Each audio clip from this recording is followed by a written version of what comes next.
Namaskaram. Sankaram Sankaracharyam Kesavam Padarayanam Sutra Bhashya Krutau Vande Bhagavantau Punah Punaha. Warm welcome to all of you to the Global Festival of Oneness. This is our 5th year. It's a month-long festival that starts on Sankara Jayanti and it will go on for 1 month with 2 sessions, once in the morning at 7 a.m. Indian Standard Time and once in the evening at 7 p.m. Indian Standard Time, when we have for you wonderful speakers, Swamis, academicians, leaders from across the Dharmic family from around the world to share their thoughts and wisdom on the life and works of Adi Shankara. Today, we are going to be listening from a very, very distinguished scholar, a young scholar, Sri Shatavadhani Lalitaditya Gannavaram.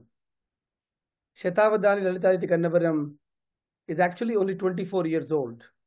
It's truly an honor to have someone so young to be blessed with so many talents. He completed his Bachelor of Science in Aerospace Engineering and Bachelor's in Sanskrit with honors, and whose thesis was on Kautilya's Ardhashastra, not from India, but from the University of Texas at Austin.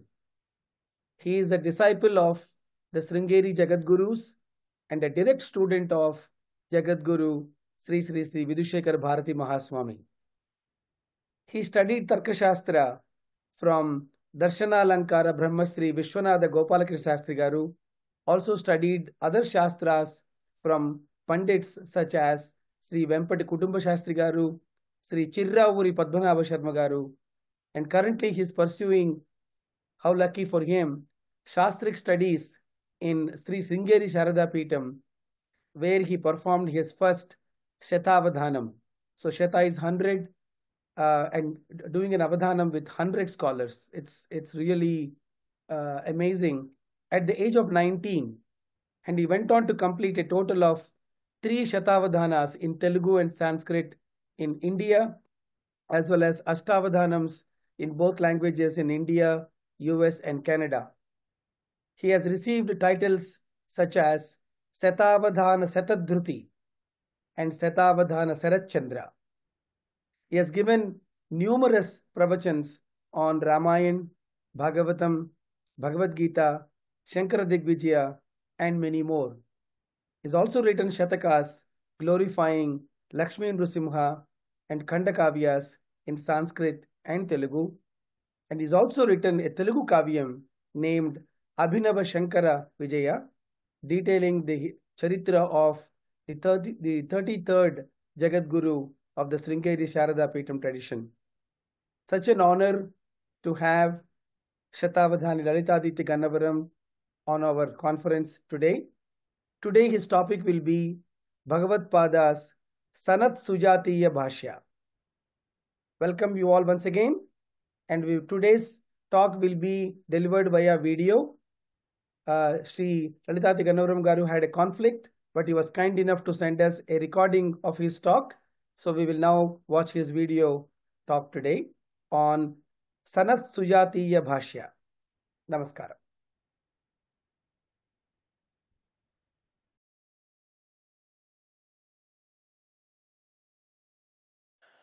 Shri Gurubhyo Namaha. Vagishadhyas sumanasas sarvarthanam upakrame yannatva kritakrityasya stannamami gajananam Sharada Sharadam Bhoja Vadana Vadanambuje Sarvada Sarvadasmakam Sannidhim Kriyat Shastrabhi Paradrishvanam Sangahinam Taponidhim Bhaje Shri Bharati Tirtha Gurum Hadrohadayakam Vidya Vinyasampannam Vetaragam Vivekinam Vande Vedanta Tattvajñam Vidhushekhara Bharatim Sadashiva Samarambham Shankaracharya Madhyamam Asmadacharya Paryantam Vande Guru Paramparam Vaktaramasadya Yameva Nitya Saraswati Swartha Samannitasid Nirasta Dustarka Kalanka Panka Namamitam Shankara Marchitangrim. With namaskaras to Sharadamba and the Padapadmas of the Ubhay Jagadgurus, I am very happy to be able to speak to you all today on the occasion of the festival of oneness, celebrating the Advaita Siddhanta that Jagadguru Srimad Adi Shankara Bhagavad Padacharya propagated throughout his illustrious lifespan. Bhagavad Pada, whom we revere as the incarnation of Parameshwara, has given mankind innumerable gifts that we cannot repay the debt of in a lifetime. Starting from his taking sannyasa at the age of 8 until the Jagadguru attained Samadhi and merged into his true identity as Parameshwara at the age of 32 in Kedarnath, that 24-year span was enough for the Acharya to give us enough wisdom to last us centuries and millennia. Starting from the Kanakadhara Stotra that the Jagadguru penned when he was only 5, until the great Prasthanatrayi Bhashyas that Panditas seek to learn even today. The Jagadguru's literature is vast and deep. There are some poets and philosophers who write a few texts with depth. There are many more that write many texts with little depth. But it is only the best of the best, the greatest of poets, the greatest of philosophers, who are able to write, who are able to compose a vast corpus of literature with great gravity and depth. Jagadguru Srimad Adi Shankara Bhagavad Padacharya is the best of those best. Every single stotra of the Acharya is pregnant with Vedantic Tattva. Then what more to say of the bhashyas that the Jagadguru has penned? Among those bhashyas for today, we have taken up one of the Jagadguru's writings, that is to say the Sanatsujatiya Bhashya. So Bhagavad Pada's bhashyas we generally divide into two portions. We have the Prasthanatrayi Bhashyas, the bhashyas that the Jagadguru wrote for the Brahma Sutras, Bhagavad Gita and the Dashopanishads. And we also have what we call Laghu Bhashyas, bhashyas that are pertaining to other literature, such as the Lalita Trishati Bhashya, the Vishnu Sahasranama Bhashya, and very frequently mentioned among those is the Sanatsujatiya Bhashya. And in fact, Jagadguru Srimad Vidyaranya Mahaswami, who was the 12th Acharya of the Dakshinamaya Sringeri Sharada Peetha and instrumental in the founding of the mighty Vijayanagara Empire, writes in the Madhavya Shankara Digvijaya, Tato Mahabharata Sarabhutaha Savyakarod Bhagavatischa Gitaha Sanat Sujatiyam Asat Suduram Tato Nrasimhasya Cha Tapaniyam. So, while describing the way that Bhagavad Pada composed the bhashyas in Badarikashrama, the Jagadguru Vidyaranya Mahaswami states there, Mahabharata Sarabhutaha Bhagavati Gitaha Savyakarod. First, the Vyakhyana was written for the Bhagavad Gita, which is described as being the Sara, the essence of the entire Mahabharata. Following that is Sanat Sujatiyam Asat Suduram, the Sanat Sujatiya, which cannot be understood by lowly people. The Sanat Sujatiya, which cannot be understood by materialistic people, who cannot be understood by people whose minds are not honed by dharma, whose minds are not honed with jijnasa. The Sanat Sujatiya that cannot be understood by such people was explained by Bhagavad Pada in his Bhashya. And then following that, Nrisimhasya Cha Tapaniyam, the Nrisimha Purva Tapaniya Upanishad, which contains many vicharas pertaining to the Turyatman, about the Atma that is beyond the triad of avasthas, beyond the Jagrat, Sapna, Sushupti avasthas. That Upanishad, that Nrisimha Tapaniya Upanishad, the Purva Bhaga was commentated upon by Bhagavad Pada, the Uttara Bhaga was commentated upon by Vidyaranya Mahaswami himself. So it is that Sanat Sujatiya that has been directed by the Jagadguru to be the topic of my talk today. The Sanat Sujatiya is a gem that occurs in the Mahabharata in Udyoga Parva. It is written for Uttamadhikaris, which means that the matter presented is conducive to those who have the utmost vairagya towards samsara and those who seek to know Brahma Tattva. That being said, there are many lessons that the average seeker of Vedanta can draw away from this text. And it is a vast text, and Bhagavad-pada's bhashya for it is also quite extensive. So obviously in the hour span that I have been given, we cannot cover the entire text, but there is one particular vichara, one particular discussion that Bhagavad-pada puts forth in the text that I had thought would be pertinent to today's society and also to the interest of those listening for us to cover. So the way the Sanat Sujatiya starts is, in Mahabharata, the Vidura Niti episode has just happened. So Dhritarashtra, unable to sleep, fearful of what would happen in the Kurukshetra war, he is unable to find sound sleep. So he calls Vidura, who explains to him the intricacies of Dharma and Rajaniti.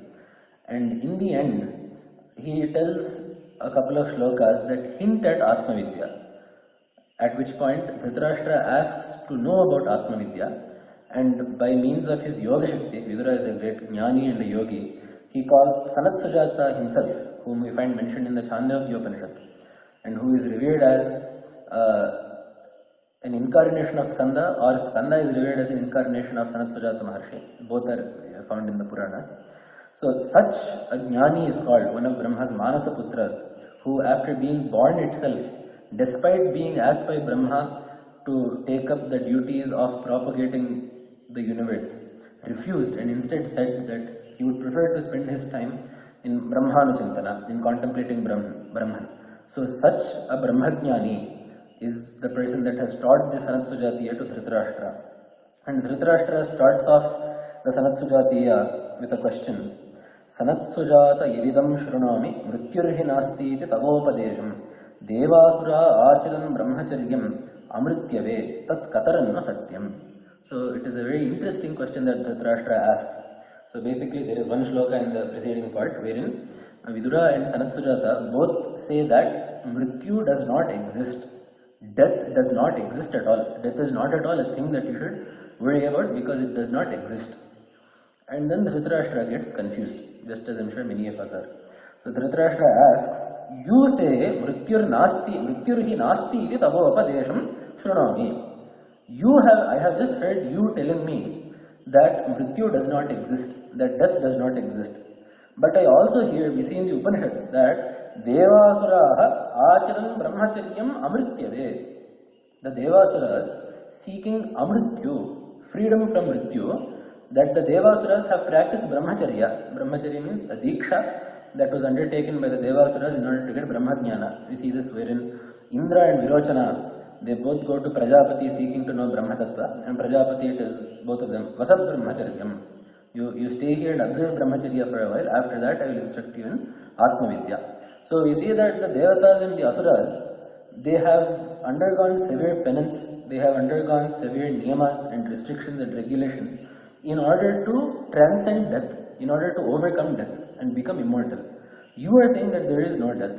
If there is no death, then their efforts are useless because they are trying to get rid of something that does not exist.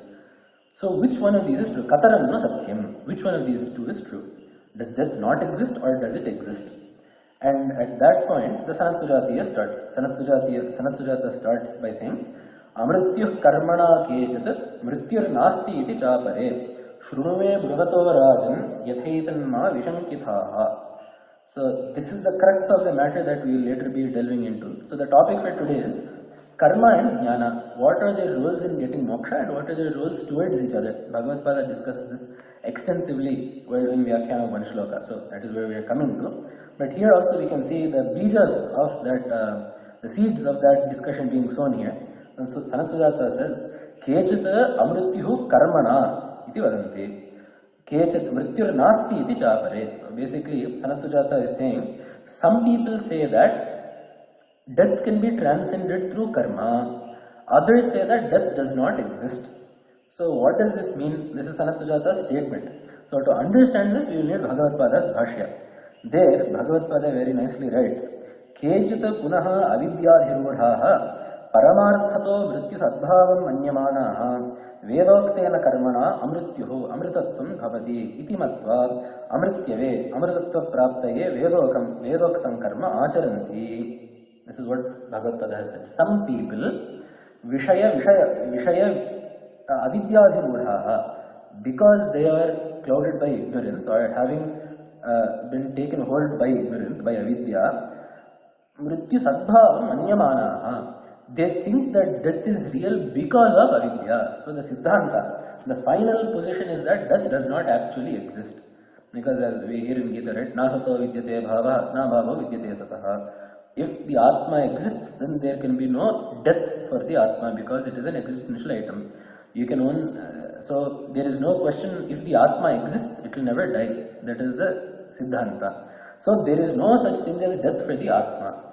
But some people, being overwhelmed by avidya, think that death is a real thing. We will see what that means. Bhagavad Gita will explain why they think that. So some people thinking that death is real seek to relieve themselves of that death by performing various karmas that are Vedokta. So they will do this yaga and that yaga.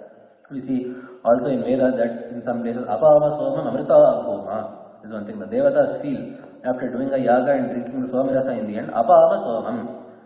We have drunk the somarasa, amrita abhuma, we have become amrita, we have become immortal. We see this. So does it actually mean that the devatas have become immortal? No. What it means is that they have achieved great happiness and that they have achieved sukha that will last for a long time. Not that they have achieved permanent sukha. So in that way, that is how those Vedavakyas should be understood. But some people will still think that it is karma that gives immortality, amritatva. And therefore they do that. And Bhagavad Pada takes this even a bit further, showing the position of other people. Tatha anye vishaya vishandhaha vishaya vyatirekena nirvishayam moksham amanyamanaha karmanaiva amrityum amaranatvam devadibhavam varnayanti. So some people, Bhagavad Pada gives them a title called Vishaya Vishayandha. They have been blinded by the poison of Vishayas. So some poisons, when they act on us, they will not kill us per se, they will only blind us. So some people who are blinded by this poison called Vishayas, the objects of the senses, right? So whatever is seen, touched, tasted, heard, felt by the skin, touched, all of these things act as a Visha. They are as if a poison that acts upon us and blinds us. So some people who are so blinded by the Vishayas, they also think that they should get rid of mrityu. They think that they have mrityu and then they seek to get rid of it. They seek to get rid of it by karma. And what is it that they do? Vishaya vyatirekena nirvishayam moksham amanyamanaha. As we said, the Visha that has acted on them is objects of enjoyment. So they cannot conceive of a moksha that is devoid of objects of enjoyment. So the moksha that the Advaiti and only the Advaiti puts forth is a moksha that does not have another object being experienced.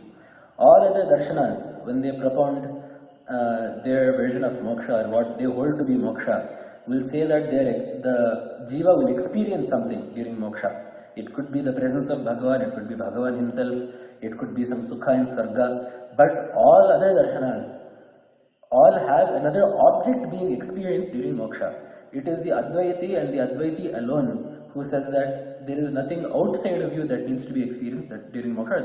There is nothing outside of you that is experienced during moksha.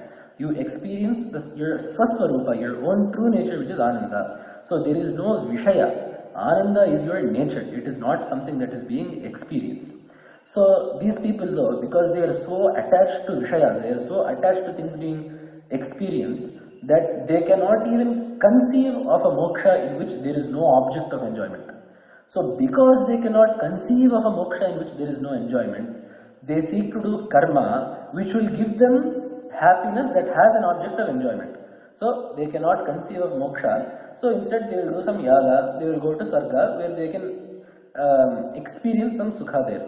Or they will do some upasana, they will go to the Devata Loka and they will try to experience some sukha there. Which is why Bhagavad Pada writes, Amaranatvam devadibhavam prarthayanti, varnayanti. They seek to become devatas, meaning people who live in Sarga or Devata Lokas experiencing the sukhas there. So because they cannot conceive of a moksha which is Sasvarupavasthana, which is of the nature of abiding in your true nature, they seek to have something to experience. Which is why they seek out Swarga and other Devata Lokas, be it Vaikuntha or Kailasa, as the moksha that they hold as the highest goal. And very nicely Bhagavad Pada here gives an example of a way that this avidya, that this ignorance manifests. Tatraiva hi Ragigeetam shlokam udaharanti.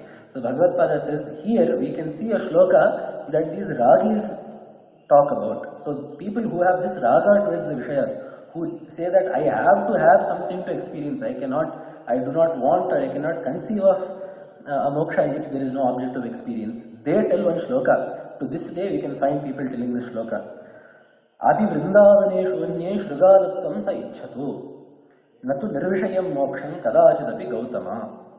So, you see that here they are saying, it is better to be born as a jackal in Vrindavana than to get the moksha that these people say does not have any object of enjoyment. So, what are they saying? That Krishna Bhakti, experience of Krishna is so great that they would prefer experience of Krishna separate from themselves than to actually getting moksha, which is nirvishaya, natu nirvishayam moksham. So, this is what Bhagavad Pada describes as the pinnacle of raga. They are so attached to Vishayas that they do not even want moksha if it means there is no Vishaya. They are enough, they are content with being a jackal in Vrindavana. So, this is the height of avidya that the raga will drag you to. So, such people also exist. But then, so this is the first part of the shloka. Amritya karmana kechit. Some people seek to transcend death through karma. Mrityur nasti iti chapare. The second party says that there is no mrityu at all. Who are they? Bhagavad Pada very nicely writes, Tathaivacha paramatma vyatirekena dvitiyam apashyantaha jnana karmabhyam amritatvam varnayanti apare. So, what is Bhagavad Pada saying here? The people that say that there is no mrityu, what are they saying? Paramatma vyatirekena dvitiyam vastu apashyantaha. These second class of people, the first class of people are blinded by there being a Vishaya, there being a separate object of enjoyment. The second class of people though are not so blinded by ignorance.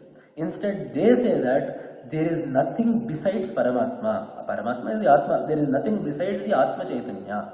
So, there is no question of anything being lost to me. So, Jnana, Paramatma Vyatirekena Dvitiyam Apashyantaha. There is nothing besides Paramatma. So, there is no Bhogya, there is no Bhokta, there is no Bhoga.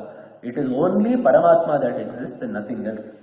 So, and what do they do? Jnana karma bhyam. Through the help of jnana and karma, amritatvam hi varnayanti. They say that we will get amritatva through the obtainment of that Paramatma.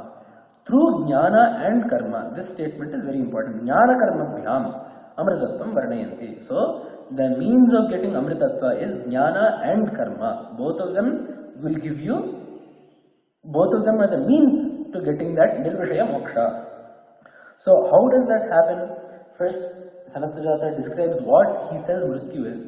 So, if we have established what mrityu is, we can then discuss whether it exists or not. So, here Sanat Sujata is first defining what mrityu is. Ubhe satye kshatriya adya pravritte moho mrityu sammato yah kavinam pramadam vai mrityu maham bravimi sada apramadam amritatvam bravimi. So, first Sanat Sujata says Ubhe Satye Adya Pravritte. So both of these schools of thought, the first school of thought that says that it is karma that will give you some Vishaya Bhoga, that is moksha. The second one being that it is the experience of Paramatma who is not different from your Atma, that is moksha. Both of these schools of thought are Adya Pravritte. Both of these are primordial, meaning these two schools of thought have existed for a very long time.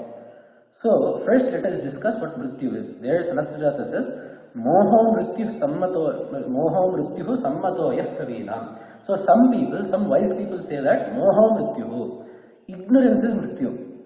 But I say, when Sanat Sujata puts forth his own opinion, Pramadam vai mrityumaham bravimi. I say that Pramada is mrityu. So, what is the difference between Moha and Pramada? Bhagavad Pada there very nicely writes, Mohaha mithya jnanam Anatmani Atma Abhimanaha. So, moha is the feeling of Atma in something that is not Atma. So, what is not Atma? The Deha, the Indriyas, the Pranas, the Manas, the Antahkarana. These are all Anatma. So, the feeling of I-ness in those things which are not Atma, that is moha. So, some people say that this is mrityu. The feeling of I-ness in the body and mind, in the body-mind complex. The body-mind complex is what we call it in English. In Shastra, we call it the Karya-Karana Sanghata. The Karya being the body, the Karana being the Indriyas and the Manas. So this is what some people say is Mrityu. But what Sanat Sujata holds to be Mrityu is called Pramada. What does he define Pramada to be? Pramadaha Prachyutihi. Svabhavika Brahmabhavat Prachyutihi. So what Sanat Sujata holds to be Mrityu is what he terms Pramada. A fall from the Jiva's natural state of Brahmatva. So the Jiva is actually Brahma. Right? That which is unfettered by samsara, untouched by birth and death, untouched by ragadvesha, untouched by dukkha. So that is the jiva's actual nature. But a fall from that into jivatva. So the Shuddha Brahma falling into jivatva is what Sanat Sujata terms to be Mrityu. So the way in which the deathless, sorrowless Brahman eventually becomes the jiva who falls into this cycle of birth and death, samsara, and experiences dukkha. That is the prachyuti, that fall is what Sanat Sujata terms to be Mrityu. So this is what we get in Shastra also. Brahmaiva svavidya samsarati svavidya acha muchyate. There is nothing other than Brahman. Brahman, due to ignorance of itself, falls into samsara, and having realized its own nature, attains moksha. That is the Paramasiddhanta. This is what we call the Drishti Srishtivada. In that paksha, in that school of thought within Advaita Vedanta, this is the statement that is told, and that is what Sanat Sujata is also putting here. So if we look at the difference between the Moha and Pramada, these two schools of thought, the Moha is basically saying that death entails the feeling of I-ness in things that are not I. Pramada is the lack of feeling of I-ness in what you actually are. So in Atma, Anatma Bhavana is Pramada. Atma Bhavana in Anatma is Moha. So when you think of that which is not Atma, the body, the senses and the mind as Atma, that is Moha.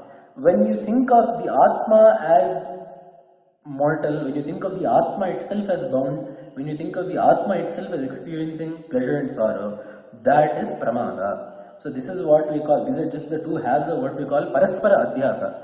There is one phenomenon in Vedanta called Paraspara Adhyasa. So Adhyasa is superimposition. The qualities of one thing are imposed onto something else. For example, the snake will be imposed on the rope. The silver will be imposed on the shell. That is called Adhyasa. So in Vedanta we have this very peculiar phenomenon called Paraspara Adhyasa. So you have Atma and Anatma. Both their qualities are imposed onto each other.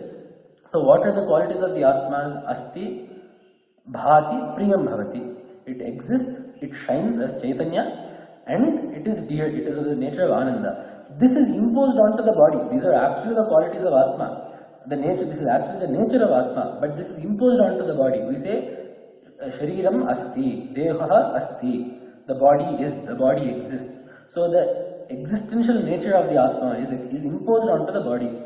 And in the same way, Deho Bhati, the body shines. The body is available for knowledge. So that also, that Chit aspect of the Atma is also imposed onto the body. And just as the Ananda aspect of Atma is there, that also is imposed onto the body, wherein we say, Deha Priyo Bhavati, Shariram Priyam Bhavati. The body is dear to me. So, as we see here, the nature of Atma is imposed onto Anatma. And the reverse also happens. The qualities of the body are to be fat or short, or young or old, to be fair or dark. These are all the qualities of the body. But we put that onto Atma. Atma is the Aham Padartha. So we say, I am short, I am tall, I am young, I am old, I am fair, I am dark, I am a male, I am a female, I am a king, I am a servant, I am walking, I am running. So all the things that are actually being done by the body are imposed onto the Atma. In the same way, the things that the Manas does also, I think, I feel, I want, all of these things that the Manas does, that the Antahkarana does, are also imposed onto the Atma. This is what we call Paraspara Adhyasa. So the feeling wherein the qualities of Atma are imposed onto the body-mind complex, is what has been termed here as moksha. Anatmani Atmabhavaha. And the reverse, wherein the qualities of the body and the mind are imposed onto the Atma, wherein the feeling of what should actually be felt as the Atma is not being felt as the Atma. That is what is being called as Pramada. So rather than experiencing Satchidananda as your own self, you experience a flawed, limited, sorrowed individual as your own self. So that is that prachyati that Bhagavad Pada has talked about here.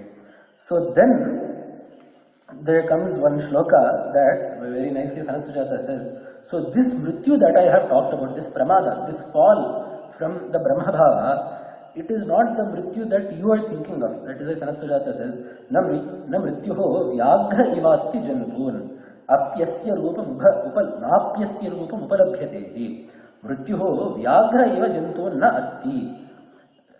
Death does not seize beings like a tiger would. So what does a tiger do? It will sit in some bushes. When a deer comes by, it will jump out and grab it. So it is not like death is walking around waiting to see who is ready to die and jumping out and grabbing them. Because if that were the case of death, then napyasya rupam upalabhyatehi. Death does not have a form. Death is not amurta padartha. Death is not a being per se. Right? That is why Sanat Sujata is saying, namrityur vyaghra ivatti jantun. So at that point, we get one question there. Bhagavad Pada himself puts up the question. Nanu upalabhyate. We find that death has a form. Where have you seen that death has a form? Bhagavad Pada writes, Nanu upalabhyate savitryupakhyane. In the story of Satyavan and Savitri in the Mahabharata, we see that Mrityu, Yama has a form. So he comes to Satyavan's dead body and he pulls out. So there Bhagavad Pada refers to the shloka also. Atha Satyavatah kayat Pashabadham Vashangatam Angushtamatram Purusham Nishchakarsha Yamo Balat.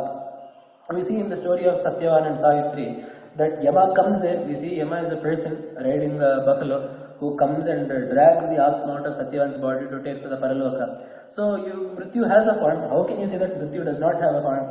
There, the Bhashya for the next shloka starts, or the next shloka at least is Yamantreke Mrityu Matonyamahu Atmavasam Amritam Brahmacharyam Pitruloke Rajyam Anushasti Devaha Shiva Shivanam Ashivaha Ashivanam. So Sanat Sujata says Yama is different. Yamam Anyamahu. Yama is not the Mrityu that I am talking about. He is one agent of this Mrityu. He will carry out the actual removal of the pranas from the body. But he is not the Mrityu I am talking about. What does he do? Pitruloke Rajyam Anushasti. He controls the Rajya of Pitruloka. So the kingdom of Pitruloka, wherein all jivas come, he sits there and decides their fate based on Punya and Papa. He either send them to Swarga or Naraka. So that is all that Yama does. Yama is not the person that causes the jiva to die.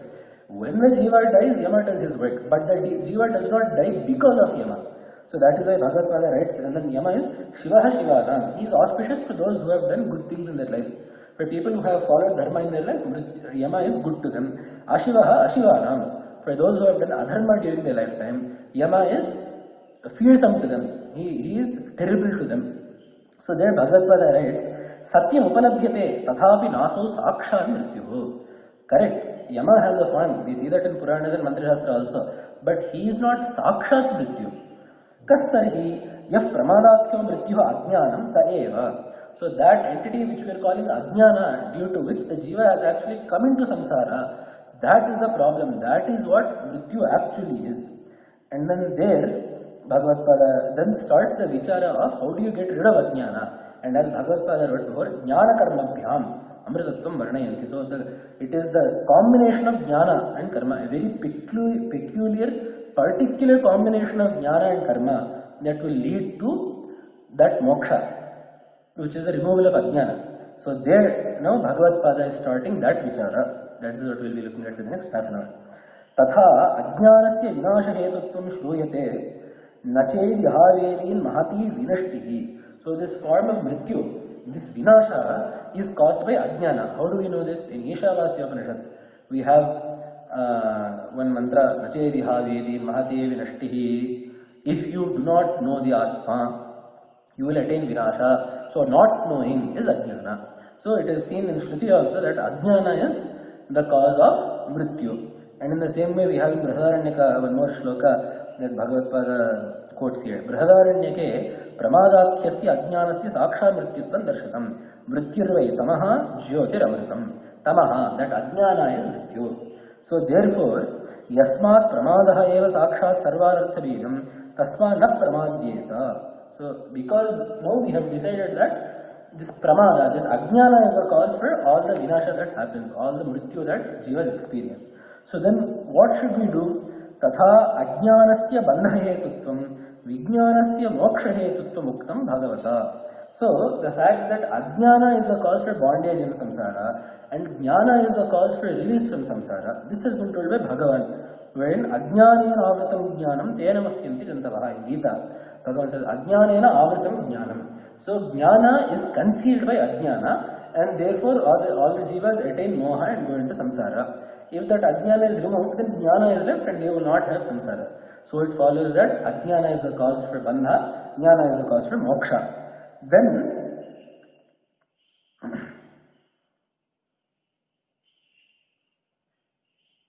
यस्मात् प्रमादः एव मृत्युः अप्रमादः अमृतत्वम् अत एव न कर्म साध्यं नापि कर्म प्राप्यं नित्यसिद्धत्वात् नित्यप्राप्तत्वात् च. So this is another good point that Bhagavad Gita is bringing up. So before some people said that amritatva can be bought through karma, it is because mrityu is of this nature that cannot be the case. You cannot cross mrityu through karma because mrityu is the nature of ajnana. So what is it that is to be obtained? Amritatva, that is the nature of jnana, that is your swasarupa, that is already obtained. So it does not make sense that you will obtain what is already obtained by karma. Right? If you already have something, by doing what karma will you obtain what you already have? That is not the case. So it follows that karma cannot be the cause for jnana. And then Bhagavad Gita goes on to say that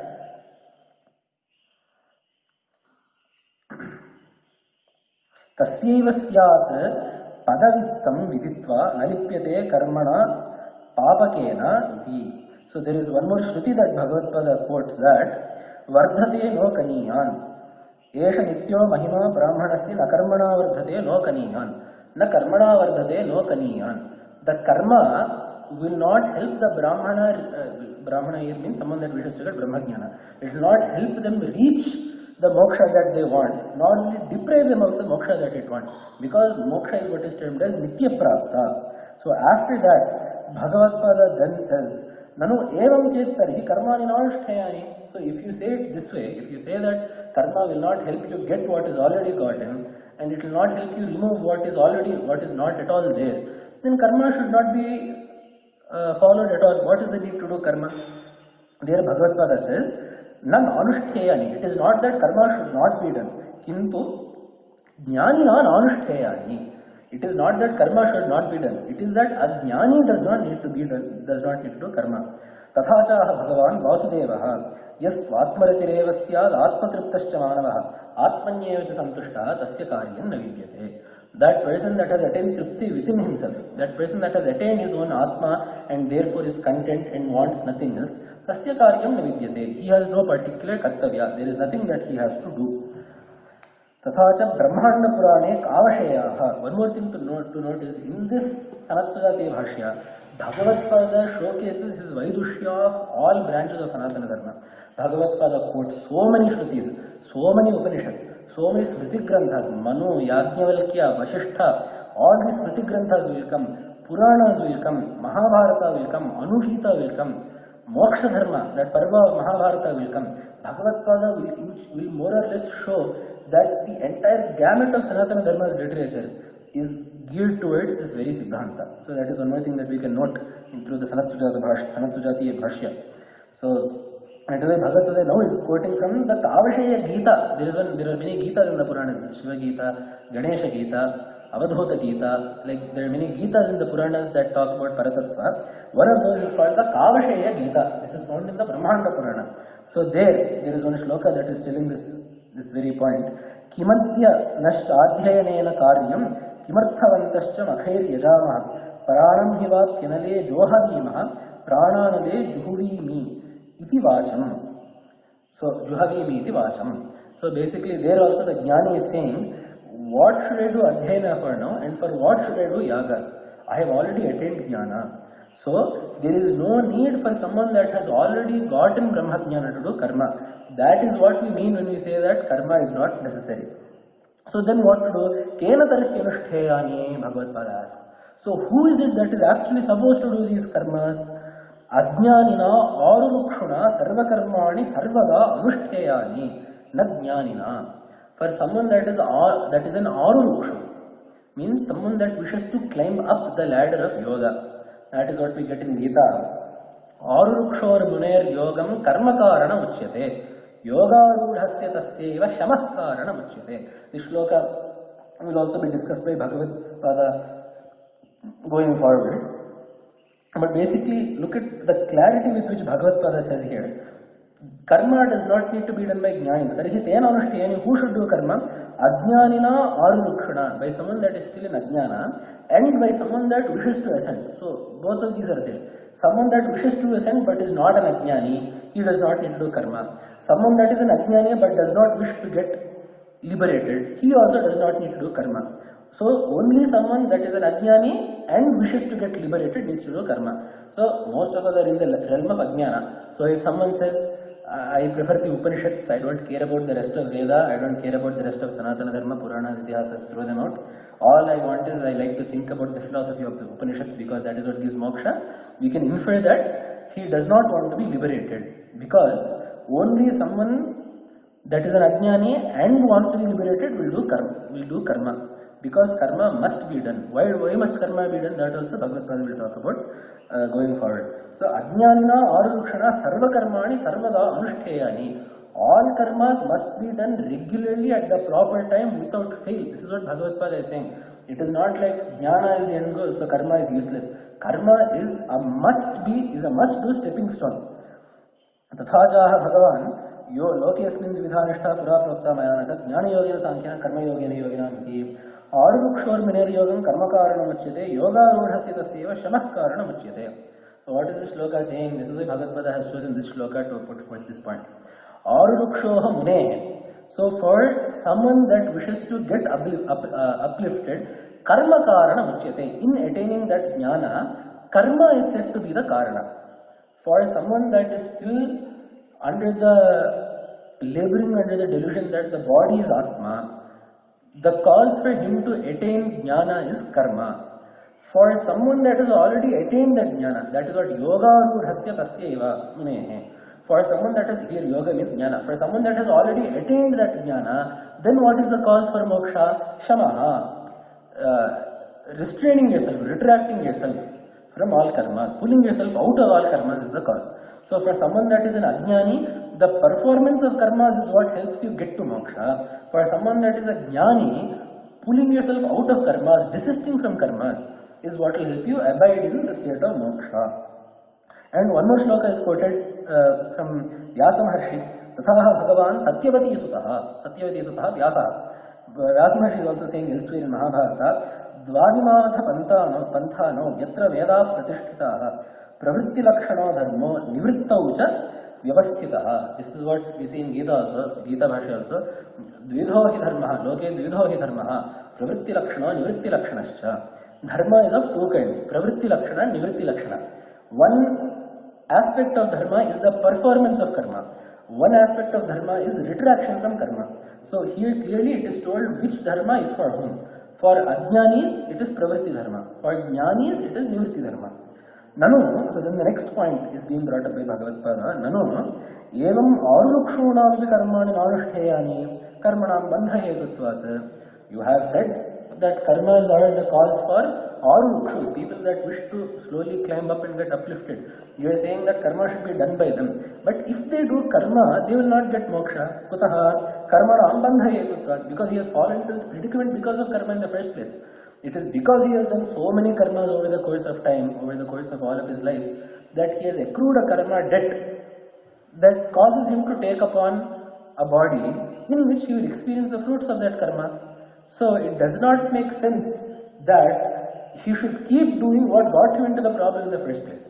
If you are in debt because you have taken a loan, you do not keep taking loans to get yourself out of debt, because that is what got you into debt in the first place. So in the same way, if doing karmas is what got the jiva into this problem in the first place, why should he continue to do karma to get out of this situation? There Bhagavad Pada says, Tatha choktam karmana badhyate jantuhu vidya cha vimuchyate. So here the Purvapakshi is showing one pramana for that. There is a smriti saying that karmana badhyate jantuhu, the jiva is tied by karma and will be released by jnana. So why should the jiva have to do karma in order to get out of this bandha? There Bhagavad says Satyam. You are right. Karma is a cause for bandha only. Tathapi Ishwararthataya phala nirapeksham anushtiyamanani na bandha hetuni. You are right. Karma is usually a bandha hetu. There is an exception.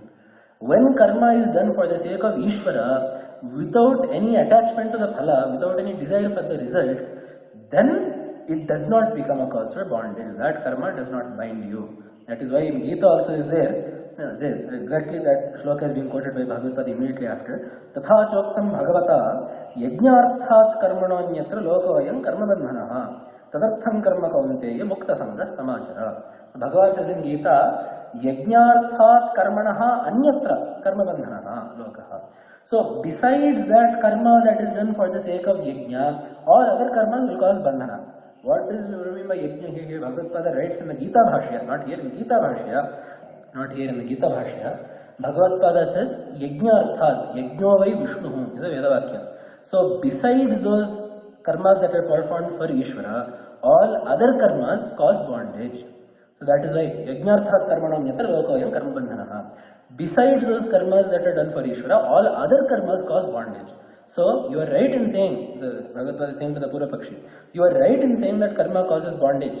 But those karmas that are done for Ishvara without any desire for the phala will not cause bondage. And then Bhagavad Pada goes on to say, Kimartham tarhi tesham anushtanam. Okay, so you are saying that karma will not cause bondage if done for Ishvara. So what will that karma do? Sattva shuddhyartham iti brumaha. It is our position that such karma will cause chitta shuddhi. It will cause the mind to be pure. Tatha choktam bhagavata. कायेन मनसा बुद्ध्या केवलैरिन्द्रियैरपि योगिनः कर्म कुर्वन्ति संगं त्यक्त्वा आत्मशुद्धये. Yoginah, they karma kurvanti, they will do karma. Why sangan tyaktva, without any desire for the phala. Why atma shuddhaye? Here the word atma refers to the antahkarana. So for the purification of the antahkarana, these yogis will do karma. And to be specific, it says, Bhagavad Gita quotes another shloka from Gita, Yajño dhanam tapaschaiva pavanani manishinam. Bhagavan says, Yajna, dana and tapas, natyajyam karyameva tat. Yajna, dana and tapas, they are not to be given up by ajnanis, they must be done. Why? Yajna, dana and tapaschaiva pavanani. They are purificatory for manishinam, for jnanis. So, in that sense, yajna and dana and tapas must be done. That is why we also have this Veda mantra. Brahmana vividishanti yajnena gametam vedānuvachanena brahmana vividishanti yajnena dānena tapasa anashakena. Those people that seek to know Brahman, what are the means that they use? Brahmana vividishanti vedānuvachanena, by the study of the Vedas, yajnena, by the performance of yajnas, dānena, tapasa anashakena. Through yajna, dana and tapas, the people, jignasus, seek to know Brahman. So that is why. Then Bhagavad Gita quotes another shloka from another smriti actually. Kashaya pakti karmani jnanantu paramagatihi kashaye karmabhyah pakve tato jnanam pravartate. So once through karma the kashaya, the raga dveshas have been gotten rid of, then tato jnanam pravartate. Then jnana will properly take root in the mind. Nano karmanapi moksha hekatvam shruyate, the Purvapakshi says. But we see that in some places in Veda itself says that karma will give moksha. Where vidyancha vidyancha yastadvedo bhayam saha kurvanneveha karmani jivishat chatakam samaha. So very cleverly Bhagavad Pada is only taking the first part as the pramana for the Purvapaksha. The Purvapaksha says, tapo vidyacha viprasti nishreyasakare ubhe. So tapas and vidya, tapas means karma, vidya means jnana. Tapas and vidya, both of them are nishreyasakare, both of them will cause moksha. So what is to be done there? Kurvanneveha karmani jivishat chatakam samaha. Upanishad is Isha Upanishad is telling this. You should seek to do karma your whole life for the sake of jnana. So how are we to understand this? There Bhagavad Pada says, Tathahi vidya vidyancha yastad vedo bhayam saha ityutva avidyaya mrityam tirtva vidyaya mritam ashnate iti vidya vidyor bhinna vishayatvena samuchaya bhava shrutyaiva darshitaha. So this is a very important point that Bhagavad Pada puts forth almost everywhere, that this lack of jnana karma samuchaya, that jnana and karma should not be mixed together and both of them should not be given the same fruit. So we should not say that jnana and karma will both lead to the same thing. That is not at all the case. So that is why Bhagavad Gita is showing this Veda mantra, Vidyancha Vidyancha Yastad Vedo Bhayam Saha Avidyaya Mrityam Tirtva Vidyaya Amritam Ashnute. So one who knows Vidya and Avidya, Vidya here being jnana, Avidya being karma. Avidya Mrityam Tirtva, through Avidya, through karma, Mrityam Tirtva, he crosses over all the impurities of the mind. And then Vidyaya, Jnanena, Amritam Ashnute, he attains jnana and moksha. So through jnana he will attain moksha. That is very clearly shown. And also that other Smriti Vakya that the Purvapakshi showed, that Tapo Vidyacha Viprasya Vishreyasa Kare Ubhe. There also Bhagavad Pada shows that Tapasa Kalmasham Handi Vidyaya Amritam Ashnute. So there also, it is not that Tapas and Vidya combined. So Karma and Vidya combined will be Nishreyasa Kare. It is that Tapasa Kalmasham Handi. Tapasa will get rid of all the impurities in the mind. Vidyaya Amritam Ashnute. Through Vidya, Jnana will be obtained. Then Bhagavad Pada moves on to the next discussion, which is saying, Tatha Ishavasyamidam Sarvam Iti Sarvasya Tavanmatra Mukta Tad Atmabhutasya Sarvasya Tavanmatratvam Pashyataha Taddarshanenaiva Kritarthasya Sadhyantaram Apashyataha Tena Tyaktena Bhunjithaha Iti Tyagena Eva Atma Paripalana Mukta Atadatma Vedinaha Kena Tarihi Atma Paripalanam Ityashankya Aha Kurvanneveha Karmani Jivevisha Chatam Samaha. So, for someone who is unable to see the Atma in all of its glory, someone who is not able to see Atma the way it truly is, what should he do until then? It is for him that that mantra is told in Upanishad. Kurvanneveha karmani jivevisha chatam samaha. For someone who is unable to see, who is unable to realize Atma, for him it is said, you spend your entire life doing karma until you get the purity of mind that is necessary. Then you can get whatever jnana you need after that. So then, Ataha evimapi vakyaihi shuddhi sadhanattvameva avagamyate na moksha sadhanatvam. So therefore, Bhagavad Pada's conclusion from all of these vakyas is that therefore, karma is only used for shuddhi, not for moksha. Then, tathacha anugitasu spashtamaha bhagavan karmanam shuddhidvarenaiva moksha sadhanatvam. So even in the Anugitas, what is the Anugita? So after the Mahabharata is over, after the war is over, after Dharmaraja is crowned king, Arjuna comes to Krishna and says, you told me something before the war, some Gita, or you told me some shlokas, I have forgotten them, can you repeat them?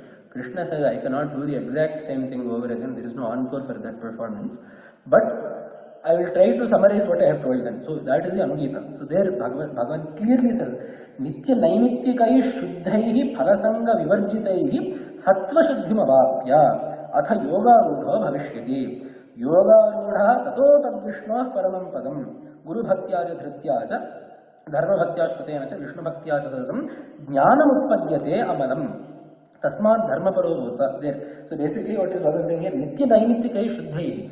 By doing your Nitya Naimityak karmas properly, then Jnanam Utpadyate Amalam. Proper, pure jnana will come, and from there you can get moksha. So then, having established that the purpose of karma is only chitta shuddhi, Bhagavad Pada then moves to the next question. Nano katham sattva shuddhi dvarena eva moksha sadhanatvam. So basically what have we seen before? Moksha, karma is used for moksha, but not for direct moksha. It is used for sattva shuddhi, for chitta shuddhi.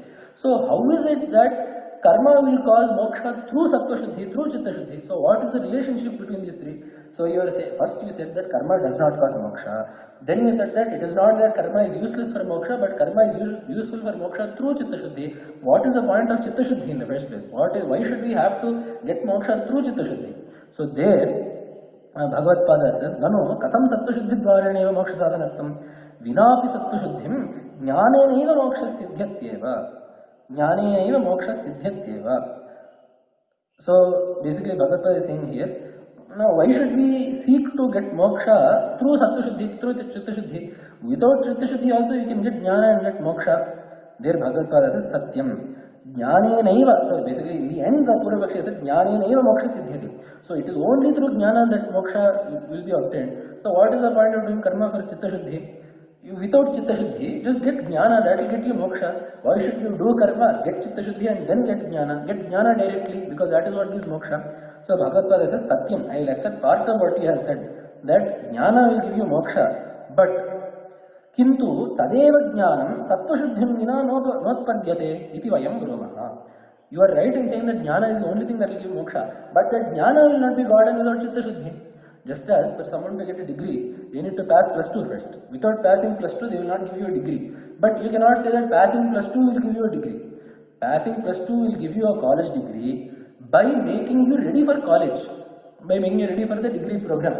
So, in the same way, Sattva Shuddhi will not give you moksha, Karma will not give you moksha, and Sattva Shuddhi will not give you moksha. But if you want Jnana which gives moksha, you need Sattva Shuddhi. Because without Sattva Shuddhi, Jnana will not come.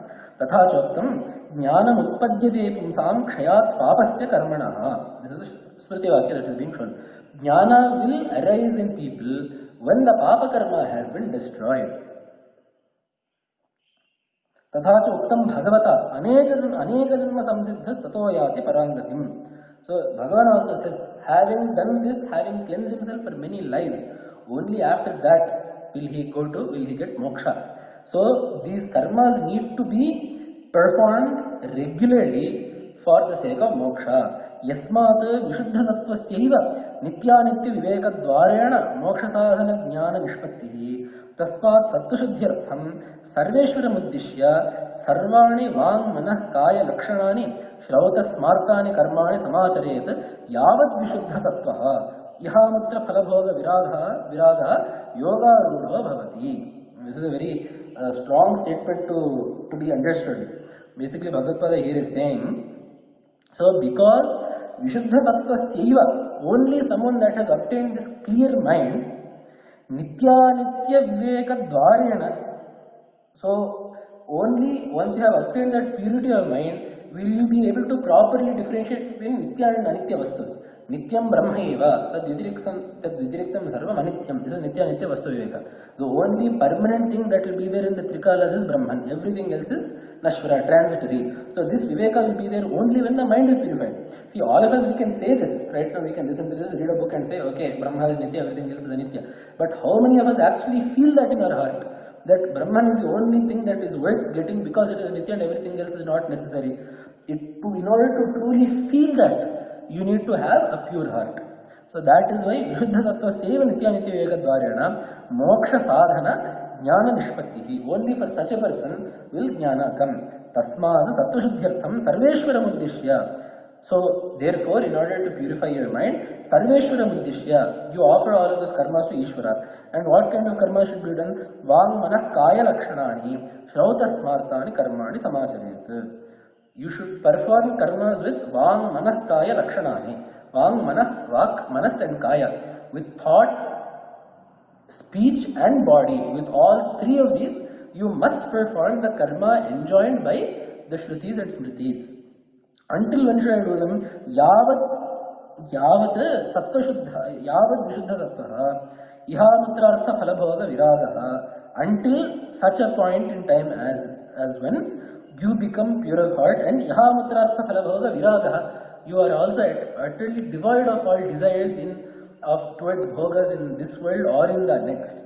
You become yoga rudhaha, you attain that yoga, that jnana is attained. So until then you absolutely must continue to be doing karma. Tatha choktam yoga rudhasya shamah karanam uchyate. Yasmad yoga rudhasya shamaha eva karanam na karma tasmad shamadavadi sadhana sampannaha shravanadi samyinvitaha yogi yunjita sadatam atmanam rahasasthitaha. So it is because this is the case. It is because that once you have gotten that jnana, nigraha needs to be done, that yoga anusthana is recommended by the Gita. So it is true that this karma is done for the sake of Chitta Shuddhi. So once that Chitta Shuddhi is gotten and jnana is obtained, then that is when the mix comes with yoga. So then, yogi yunjita satatam atmanam rahasisthitaha. At that point, the yogi must retract from worldly things. So once the karma has caused Chitta Shuddhi and he is fully established in the Jnana Marga, then the yogi must retract. Yoga rudhasya tasyeva shamah karanam uchyate. So someone who is completely pure of mind must retract from karmas and start doing Yogabhyasa Nirashihi without any desire. Yata Chittatma having restrained all his indriyas. Tyakta Sarva Parigraha without taking anything. Kathantari Yoga Anushtanam. So how should this Yoga Anushtana be done? There Bhagavad Pada read Shruno Samam Deshe Sharkara Vahni Valuka Shabda Jarashayadi Varjite Manonukule. So you should choose Same Deshe, a pleasant place, an even place that is devoid of anything that may cause a disturbance. Shuchau Asane Shuchau Natkichritan Natinijan Chainayana Kushotram Sthiram Asanam Pratishtapya. Having set up your asana, a seat that is Chainayana Kushotram, either sit on a cloth or deer skin or darbha, Kusha darbha. Either sit on that in a place that is not too high and not too low. Tatra upavishya asanam swastikam padmasanam va labdha, sitting there in padmasana. Samankai hilogrivam dharayan, having positioned your body in such a way that your spinal cord, your neck and your head are in an exact straight line. Dharayan. Vishwadin kramena karyakarana vinirmukte purnatma upasamhritya. Vishwadin, so the Vishwa Tairasa Prajna, basically the Sthula Sukshma Karana Shariras, you need to slowly one by one dissolve them into the Purnatma that is devoid of those three. So there is a Chaitanya inside, around that is the Karana Sharira, the Ajnana, then around that is the Sukshma Sharira, the Indriya, the Jnanendriyas, Karmendriyas, and the Panchapranas, and the Antarindriya, the Manas. And then around that is the Sthula Sharira, the gross body that we see made up of the Panchabhutas. So these three need to be dissolved into the Atma. Kramena Karyakarana Vinirmukte Purnatmani Upasamhritya. Purnatmana Sthitva. You need to remain as the Satchidananda Atma. Sthitva Dhyayet Purishayam Devam Purnanandam Niranjanam Apurvam Anaparam Brahma Neti Neti Ityadi Lakshanam Ashanayadi Asamsprashtam Anudita Anastam Anudita Anastamita Jnana Atmana Avasthitam Paramatmanam Om Iti. You should meditate upon that Brahman that is denoted by the syllable Om. What is the nature of that Brahman? Purishayam Devam. Puhu, the word Pu means a city, it refers to the body. Navadvare Pure Dehi Naiva Kurvanna Karayan in Gita. So that Brahma Chaitanya that exists within the body, Devam Purnanandam, who is of the nature of Ananda, Niranjana, without any blemishes. Apurvam Anaparam Brahma, Neti Neti Lakshanaya, Neti Neti Lakshanam. So that Brahman that is taught by the Vedas, Neti, not this, not this, not this. So this also we get in Brihadaranyaka. It is not the body, it is not the mind, it is not the Indriyas. That Shuddha Chaitanya that is obtained by the negation of the rest of the world. That Atman, Ashanayat Yasamsprashtam. That Ashana is hunger. So that which is not touched by hunger, etc. These are called the shed urmis. Hunger, thirst, death, sickness, old age. These are all called the shed urmis. So that is untouched by all of these. Anudita Anastamita Jnanatmana Avasthitam. It is Nitya Jnana. Atma is the nature of Nitya Jnana. All other Jnanas, for example, knowledge of a pot, it arises and goes away. The Atma Jnana is not like that. It is Nitya. It has no birth and death. So Tadrisham Paramatmanam Om iti Dhyayet. You should meditate upon that Paramatma as Om. Om ityeta ekaksharam brahma vyaharan mamanasmaran. There, that is it. Tatha choktam Brahmanda Purane Kavashaya Gita. So, Tasvad Vimokshaya Kuru Prayatnam Dukkhad Vimokto Bhavitasi Yena. Om Brahma Shwanyam Paramam Pradhanam Anandamatram Pranavam Jushasva. So, there also in the Kavashaya Gitas, the shloka is it. Therefore, Kuru Prayatnam At Mokshaya Vimokshaya. Work for moksha. What should you do? Om Jushasva. Om Brahma Jushasva. Meditate upon that Brahman that is known by Om. So this is the path that Bhagavad Pada has shown. So through karma, you must do your karma to lead to Sattva Shuddhi, to Chitta Shuddhi. Through Chitta Shuddhi, you will get Jnana. Once in Jnana Marga, if you perform this Yoga Abhyasa properly, you will get the Brahma Jnana which will give you Moksha. So this is the blueprint that Bhagavad Pada has shown us in this shloka, in the Vyakhyana for this shloka in the Sanat Sujatiya Bhashya. So this is just one discussion that has been put forth in the Sanat Sujatiya Bhashya that through the grace of the Jagat Gurus we were able to speak about today. There are many more such topics in the Sanat Sujatiya Bhashya. So I urge you all to look at it and to look at more topics in the texts that Bhagavad Pada has commented on, as well as in the Puranas and Smriti Granthas. There are so many Vedantic teachings in those also. They are not meant just to teach us about Devatas or Karmas. So Bhagavad Pada, as the Jagat Guru, has shown us cohesively through the use of Shruti, Smriti and Purana, because he is Shruti, Smriti, Purana, Nam, Alayam. Bhagavad Pada has shown us cohesively the connection between Jnana, Karma and Moksha. And this is something that we all must take to heart while doing our daily sadhana. So having said these words, and once again bidding you all a very happy festival that celebrates this Advaita Tattva, I will take my leave now. इत्येषा वाङ्मयी पूजा श्रीमच्छङ्करपादयोरर्पिता तेन देवेशः प्रीयतां मे सदाशिवः तव तत्त्वं न जानामि कीदृशोऽसि महेश्वरः यादृशोऽसि महादेव तादृशाय नमो नमः.